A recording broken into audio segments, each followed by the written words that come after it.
safiirka iyo wafdiga ila socday madaxda jaaliyadda culamaadiinka dumarka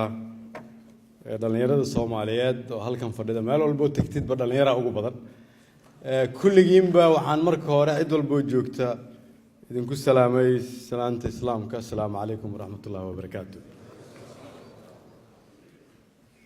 marka ugu horeysa waa mahadsantihiin soo dhaweynta diiran safiir adiga iyo jaaliyadaadaba marka labaad waxaan salaan idinka sidaa oo rabaa inaan deynta iska bixiyo madaxweynaheena madaxweyne maxamed cabdullaahi maxamed farmaajo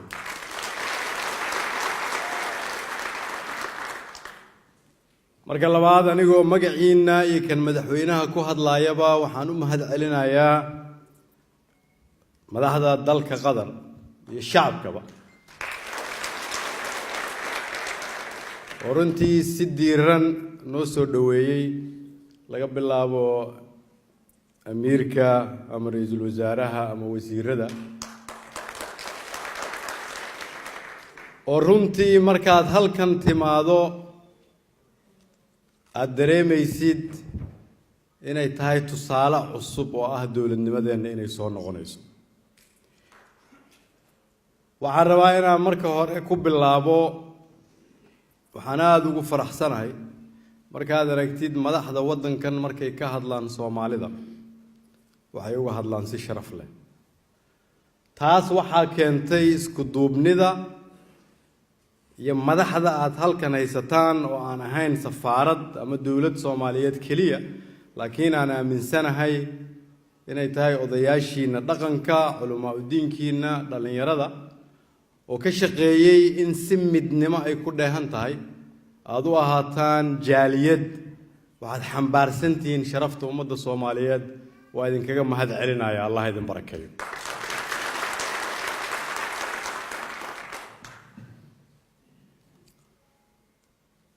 waxaan rabaa inaan idinkala hadlo xaguu marayaa dalkeeni fursad noocee ah ayuu dalku leeyahay maxaana uga aadan qof walba Soomaaliyeed inta aanan u gelintaa waxaad ogtihiin halkan markaan nimid maalin dhaweed anigii wasiiradu inkastoo booqashadii aan ku nimid aanay weli dhammaan inaan kala saxiixanay heshiisyo waaweyn kan ugu horeeya wuxuu ahaa dhaqangelinta heshiisyadii aan hore ula galnay waxaana nala kugu bishaareeyay in jidadkii ay maalgashiga ku sameynaysay dawladda Qatar oo aan deyn nagu ahayn ay ka dhisi doonto xamar iyo jawhar iyo xamar iyo afgooye in la bilaabi doono bisanadkan intaanu dhammaan la dhagax dhigi doono bilowguna sanadka soo socda bilowgiisa uu ahaan doono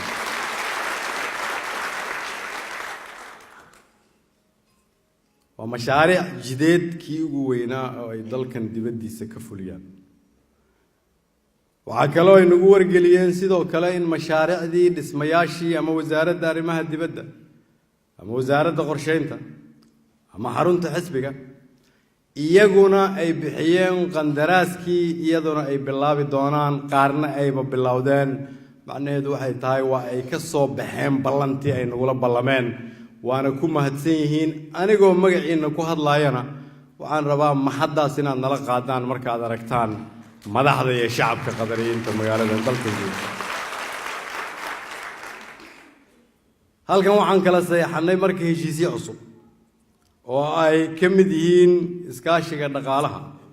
sidii la isugu xiri lahaa bangiyada dhaqaalaha labada wadan sidii isu kaalmaysan lahaayeen ganacsatadu sidii isugu imaan lahayd maalgashi ay sameeyaan lagu sameeyo dalka Soomaaliya iskaashiga gaadiidka badda cirka dekadaha iyo iskaashiga amniga waa heshiisyo waaweyn kulligood oo wax ku ool ah oo lala galo kaliya dawlad la aaminsan yahay inay mustaqbalka faa'iido keeni karto inaad dawlad la geshid heshiis caalami ah ee ku qotoma kobcinta dhaqaalaha isu socodka dadka iyo badeecada laba wadan gaadiidka badda cirka iyo dhulka iyo inaad kala heshiisid inaad ka wada shaqaysaan amni waara iyo sidii la isu kaashan lahaay ma aha sanad iyo labo laakiin kontonka ama boqolka sano soo socota macnaheedu waxay tahay fahan cusub oo dalkani uu xambaarsan yahay oo ku aadan inay fahmeen inaanay Soomaaliya u arkin sida ay ahaan jirtay ama sida ay hadda tahay laakiin inay u fahmeen Soomaaliya sida ay noqon karto mustaqbalka waa sida ay ku salaysan tahay aragtida madaxweynaheena waa sida ay ku salaysan tahay aragtidayda iyo aragtida xukuumadda waa hadafka aan ka leenahay dawladnimada mustaqbalka kaasoo ah inaan fahamnay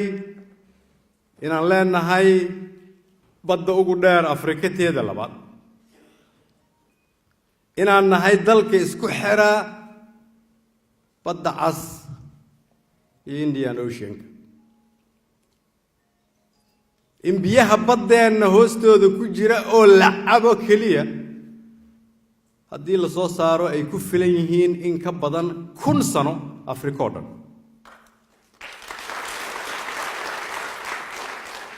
in khayraadka shidaal ee baddeenna hoosteeda ku jira ay leeyihiin kuwa dalalka dunida maanta hogaamiya in dhulbeeraadka la tabcado oo tabcan karo oo dalkeenna ku yaal uu quudin karo ugu yaraan qaaradda Afrika nuskeed in dahabka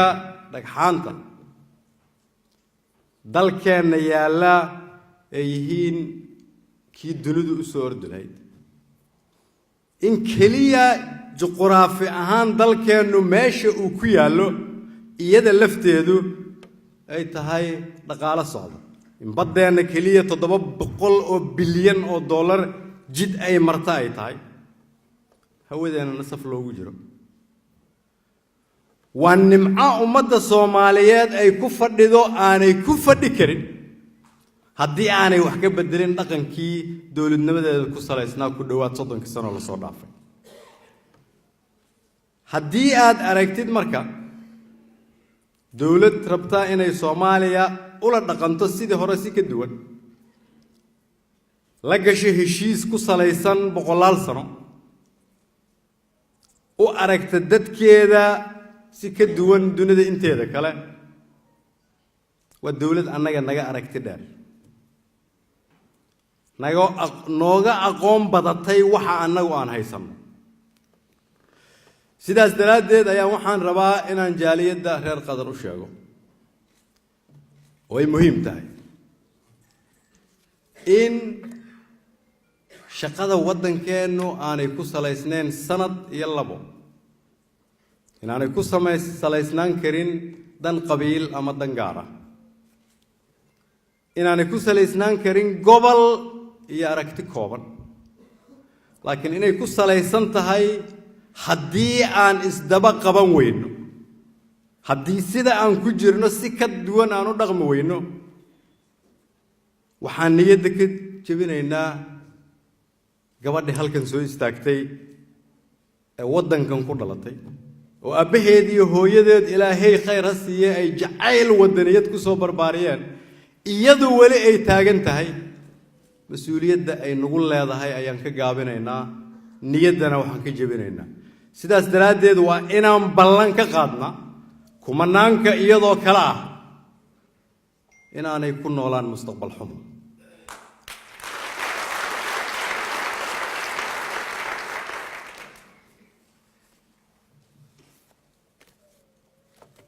dalkiinnii xagguu maraya annagu dalka waxaan ugu nimid iyadoo dad badan oo Soomaaliyeed ay soo dadaaleen meelna ay soo gaarsiiyeen laakiin meesha la soo gaarsiiyey aanay ahayn meel uu dunida la jaan qaadi karo dhaqanka aan ugu nimid aanu ahayn dhaqan lagu aamini karo hiigsiga aan ugu nimid aanu ahayn mid ilaalin kara khayraadkii hadda aan idiin sheegayo.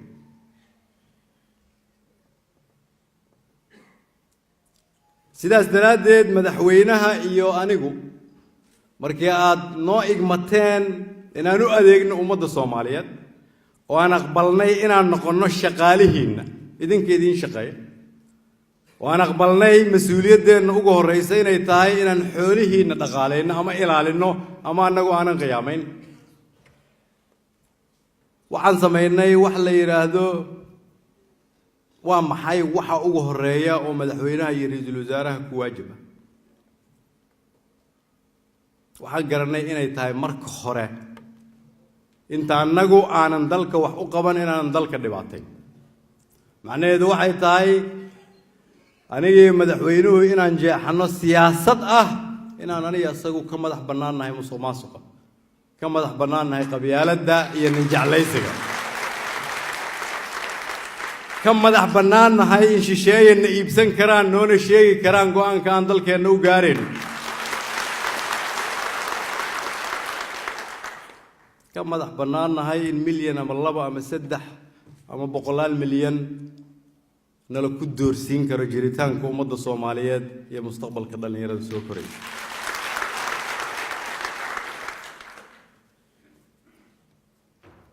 talabaad oo aan aniga madaxweynuhu ku ballanayna waxay ahayd sidee baa loo bedelaa fikirkii ahaa isma gasho in la wada shaqayn karo haddii madax Soomaaliyeed la yahay. waxay noo soo baxday qeexitaanka ah maadaama rabitaankeenna labadeennuba uu ku salaysnaa sidii ummadda Soomaaliyeed ay dhibka uga bixi lahayd inay noo sahlanaan doonto haddii Ilaahay uu na garab galay ummadda Soomaaliyeed inaan wada shaqayno. waa taariikh cusub marka in weli qof Soomaaliyeed aanu ballan ka maqlin 21 bilood aan wada joognay madaxweyne Farmaajo iyo ra'iisul wasaare Khayra wada shaqayn waayo.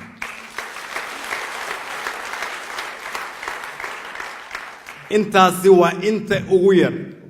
oo aad waajib noogu leedihiin. waxaan idin ballan qaadayaa inaan sii wadi doono haddii Ilaahay yiraahdo. danta dalka ayaa ka muhiimsan danta shakhsiga. waa maxay hadafyada aan ka leenahay marka dalka Soomaaliyeed inta aanan wiilashii iyo gabdhihii halkan soo istaagay kala hadlin iyagana waajibaad ka saaran. waxaan ka leenahay hadafyada soo socda. 1 waxa khayraada oo aan idin sheegay dal kale haddana waxaan nahay dalka dunida ugu yar marka la fiiriyo miisaaniyaddeeda deena sanadlaha ah. dalkaas ku dhowaad 15 milyan oo qof ay joogto oo xeebtaas leh oo kalluunkaas leh oo dhulbeereedkaas leh oo ganacsigaas dunida ku faafay leh oo qaarada isku xira miisaaniyaddii sanadkani aan dhammaan waxay ahayd 274 milyan. kan ugu dhagan oo Kenya waa 30 bilyan oo dollar. kan dhinaca kale nooga dhagan oo Ethiopia waa 26 bilyan oo dollar. marka aragtideena siyaasadeed waxay ku salaysan tahay xaqiiq dhab ah oo ah sidee baan dunida ula tartami karnaa haddii dhaqaalaheenu sidaa yahay. maxaan yeelnaa marka? waxaan bilownay marka dhaqan ka duwan kii hore. 1 in la shaqeeyo arrimaha dhaqaalaha. 2 in la isku xiro ganacsatada iyo dawladda. 3 inaan la aqbalin musuqmaasuq. inaan la aqbalin siyaasi inuu ku takrifaro xoolaha ummadda Soomaaliyeed. inaan sida arday iskuul dhiganaysa uga shaqeyno inaan ka soo baxno shuruudaha ay dunidu nagu xirtay si deynta mustaqbalka nolol kaga cafiyo dhaqaalaha dunidu ay ku wada shaqeysatana aan leenahay. bangiyadeena ay bangiyada dunidu ugu xiran yihiin. in dib loo dhiso hay'adaha dhaqaalaha ama bangiga dhexe ama wasaaradda maaliyadda.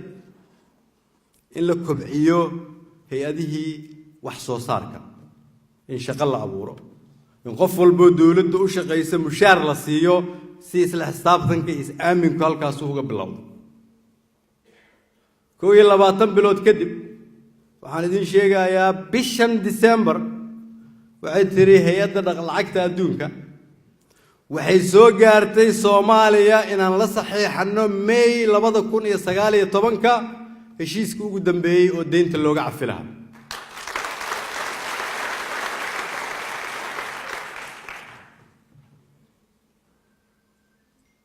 waxaa daliilka ah inay dunidu bilowday inay dawladda dhaqaale toos ah siiso waxaan rabaa in la iskula xisaabtamo maxaa la qabtay ma rabno dawladnimadu inay ahaato sidaan hore u sheegay kuraas bedelaysa ma rabno dawladnimadu inay ahaato dad Soomaaliyeed oo raadinaya kursi siday ugu munaafacaadaan dawladnimadu waa inay ahaato madax dareensan dareenkii gabadha halkan soo istaagtay ay qabto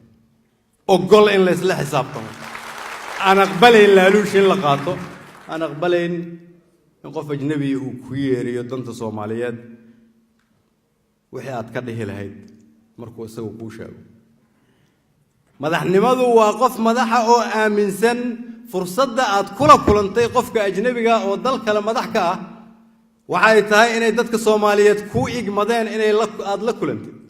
macnaheedu waxay tahay kaliya waxaad gudbi kartaa fariinta ugu wanaagsan ay ummadda Soomaaliyeed ku soo dhiibteen madaxnimadu waxay tahay inaad aqbashay inaadan milkiile ahayn oo mas'uuliyad ay ku saaran tahay inay tahay inaad dad u adeegto oo markii aad aqbashay inaad madax noqotid waxaad aqbashay inaad adeega noqotid mashruucan loo maleeyo marka qofku inuu madax noqdo inuu shacabka iska weynaysiiyo waa in loo gartaa dadka halkan fadhiya waa khasab inaan u soo dhawaano oo dhageysano kan naxna dareenkooda haddii aanan ka naxayna annaga keenna wax ka qaldan yahay waa inaan gees uga baxno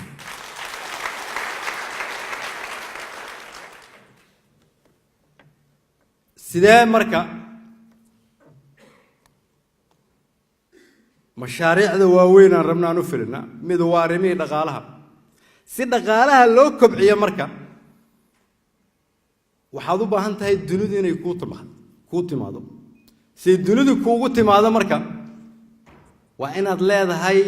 nidaam siyaasadeed oo lagu soo ordi karo tubta labaad ee tan dhaqaalaha soo xigto aan ka shaqeyno waa tub la yiraahdo tubta siyaasadda loo dhan yahay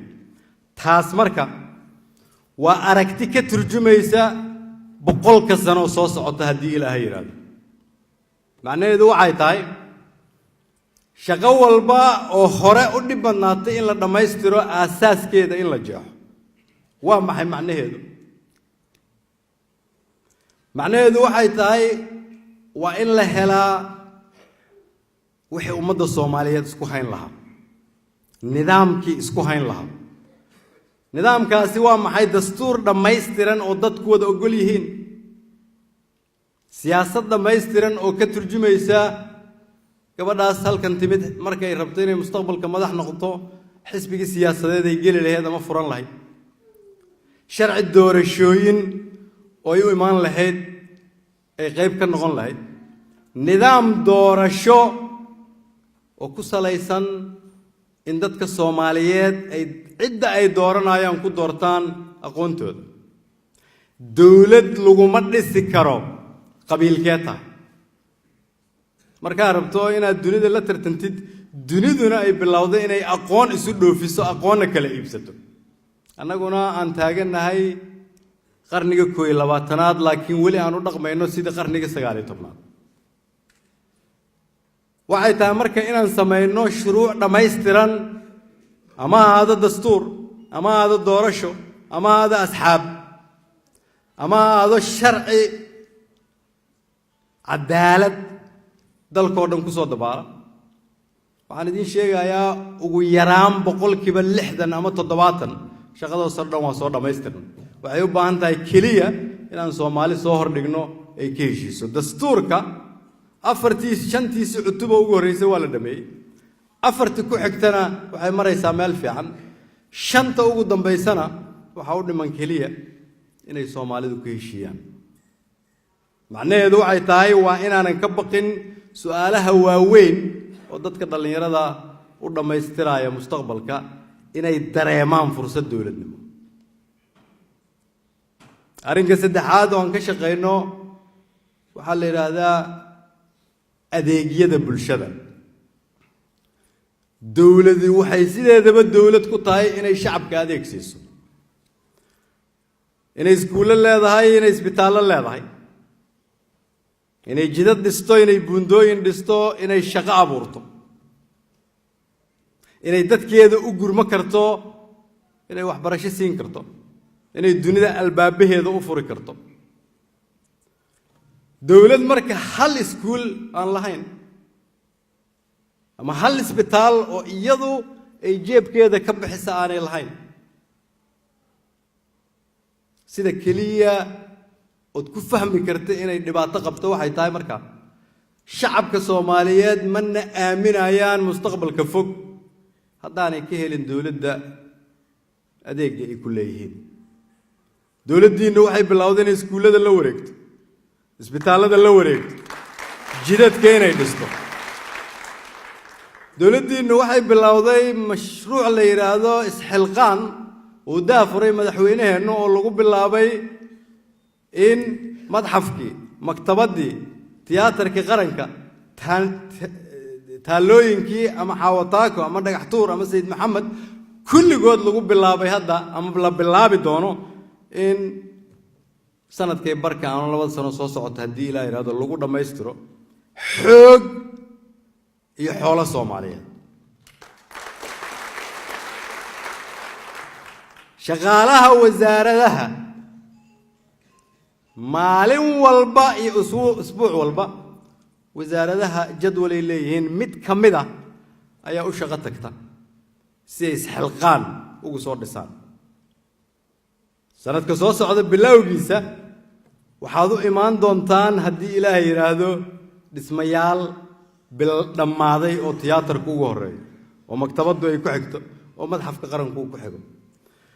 macnaheedu waxay tahay dawladdu waa inay adeeg bixisaa adeeg si ay u bixiso waa inay dhaqaale haysaa dhaqaale si ay u hesho waa inaan soo marnaa shuruudihii adkaan idin sheegay inta shuruudahaas aan soo dhameystirayno oo dawladdu ay ka yeelanayso miisaaniyad dhab ah waa inaan isxilqaan ku sii shaqeynaa waayo meel ma fadhin karno arrinka afraad waa arrinka la yiraahdo wax ka qabashada amniga dalka si amniga dalka looga qabto marka wuxuu u baahan yahay in la fahmo waxaanu nimid annagu waxaanu nimid ciidan aan la ogeyn tiradiisu intay tahay uu taliyuhu ka markhaati yahay aan la ogeyn meeshay kala joogaan aan mushaar badankood qaadan waxaan bilownay inaan tirino tayeyno mushaar siino halkan heshiisyada aan galnay waxaa ka mid ah sidii aan xerooyin ugu dhisi lahayn u qalabayn lahayn si dawladda Soomaaliyeed sanadaha soo socda ay u leedahay ciidan tirsan tayeysan tilmaaman oo toosan oo taliyahooda ka amar qaata sababtoo ah dawladda Soomaaliyeed ayaa siin doonta mushaarkooda haddii ilaahay yiraahdo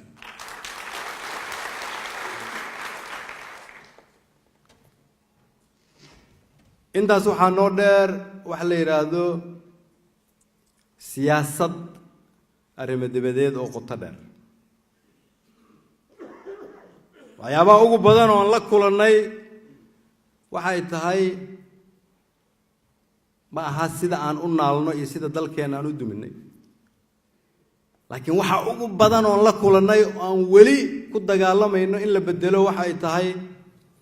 sidaan u bedeli lahayn waxaan la ka aaminsan yahay waxa kala laba ah waxa dadka Soomaaliyeed iska aaminsan yihiin ee waxa ay dunidu naga aaminsan tahay maadaama uu nagu dhacay qaran jab waxa ay keentay qalbi jab qalbi jabkaasina waxa uu keenay qaawanaan qarannimo qaawanaantaasi waxay banaanka soo dhigtay ceebaheen sababtaadu maqlayso waxa isdagaalsan aan heshiisayn culimada ama dhalinyarada ama ganacsatada ama haweenka Soomaaliyeed oo laf dhabarka ummadda Soomaaliyeed ah sababtu waxa ay tahay intaas oo dhan oo la isu geeyay ceebteeda waxa asturta hal wax kaliya inay jirto dawlad xoog leh quwad leh laakiin aan qabyaalad ku salaysnayn iyo qof raadinaya inuu isagu qowlaysto laakiin dawlad qarannimo xambaarsan oo ilaalinaysa sharafta iyo karaamada ummadda Soomaaliyeed heshiiska Soomaaliyeed meesha laga raadinayo marka ugu horeysa marka waxay tahay soo celinta sharafta iyo karaamada ummadda Soomaaliyeed dariiqa ugu sahlan ee lagu soo celin karo sharafta iyo karaamada ummadda Soomaaliyeed waxay tahay in la helo dawlad u adeegta iyaga ama jidadka la dhisaayo ama isbitaalada la wareegayo ama iskuulada la wareegayo ama maxaabiista meel walba laga soo deeynayo waxaan idin ballan qaadayaa qabiil soo deyn kara inaanu jirin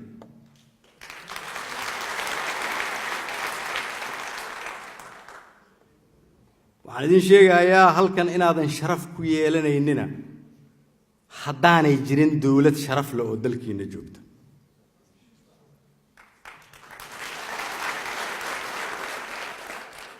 hadafka dawladnimo iyo doodayda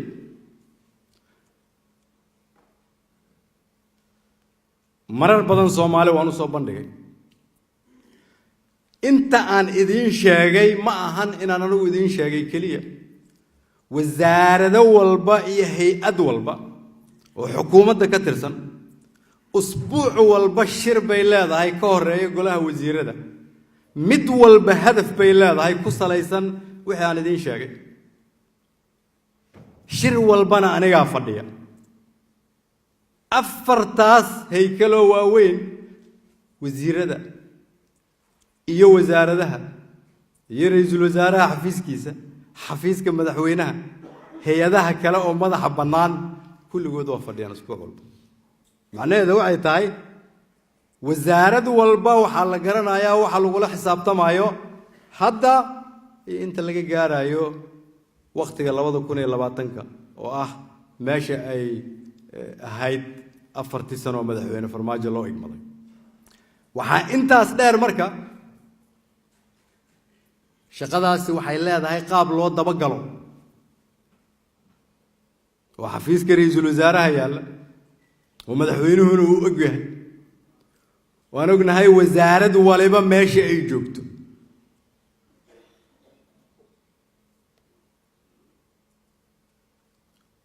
waxaan rabaa inaan idin sheego waan rabaa hortiina inaan ka caddeeyo xoog baa la geliyay waqtigaas isaga aan dalka joognay inaan soo gaarno inaan leenahay hadaf qoto dheer ku salaysan oo dunidu ay aqbasho inay hal albaab ka soo gasho hadafkaasi wuxuu u baahan yahay in laga dhabeeyo si looga dhabeeyo marka waxaan rabaa inaan qeexno waa maxay dawladdu dawladdu waa idinka dawladdu waa shacabka Soomaaliyeed waxaan rabaa marka dhaqankii aan ku soo daalnay oo ahaa in mustaqbalka ummadda Soomaaliyeed dhexdhexaad laga noqdo in dariiqa khaladka iyadoo lagu socdo wali la aamuso in dhexdhexaad lagama ahaan karo masiirka ummadda Soomaaliyeed wiilashii gabdhaha soo koraya iyo kuwa naga dambeeya dunidu waxa ay maraysaa in caruurtooda dhalan doonta 100 sano soo socota ay dhaqaale meel u sii dhigaan annaguna waxaan wax barasho siin la'nahay iyo caafimaad kuwa hadda noo jooga sababtu waxay tahay waxaa la aaminsan yahay in madaxweyne haddii la doorto ra'iisul wasaare uu magacaabo xukuumad uu sameeyo in dalku barwaaqo galayo dawladdu waa annagoo iskaashanay waa gabar Soomaaliyeed oo lagu soo koriyay wadaninimo ku barbaartay wax ku soo baratay iyadoon dalkeeda tegin u taagan inay dhakhtar noqoto dalka ku noqoto isbitaal dhista waa sheekh Soomaaliyeed oo yiraahda aniga og dalku inuu barwaaqo gelaya ummadana ku baraarujiye waa oday Soomaaliyeed oo dhalinyarada yiraahda iska daaya qabyaaladda iyo laaluushka waa hooyo Soomaaliyeed oo tiraahda annaga soo aragnay dariiq xumaa ma yeelayno qablayaal iyo calooshoodu shaqaystayaal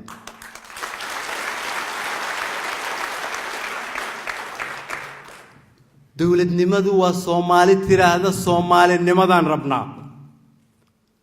dawladnimadu waa Soomaali tiraahdo waa ku daalnay sida hore waxaan rabnaa sharafta iyo karaamada ummadda Soomaalida aan soo celino anigoo aad u qadarinaya inaad tihiin jaaliyadihii aan dibadda ku arkay tan isugu duuban haddana waxaan rabaa inaad xisaab gelisaan dalkiina maxaa gacan ka geysataan si dib loogu dhiso inta anagu aan joogno xukunka waxaan idin ballan qaadayaa inaan aqbali doonin in la cabsiyo inaan aqbali doonin dariiqa saxda ah nala ka leexiyo inaan aqbali doonin in la yiraahdo nala shaqaysta hadii kale waa idin ka ridayna inta aan anagu madaxda nahay anigoo ku hadlaaya keyga iyo kan madaxweynaha waxaan idin sheegi doonaa sharafta aan raadinayno kama raadinayno qabqablayaal waxaan ka raadinaynaa shacabka Soomaaliyeed oo maadsantii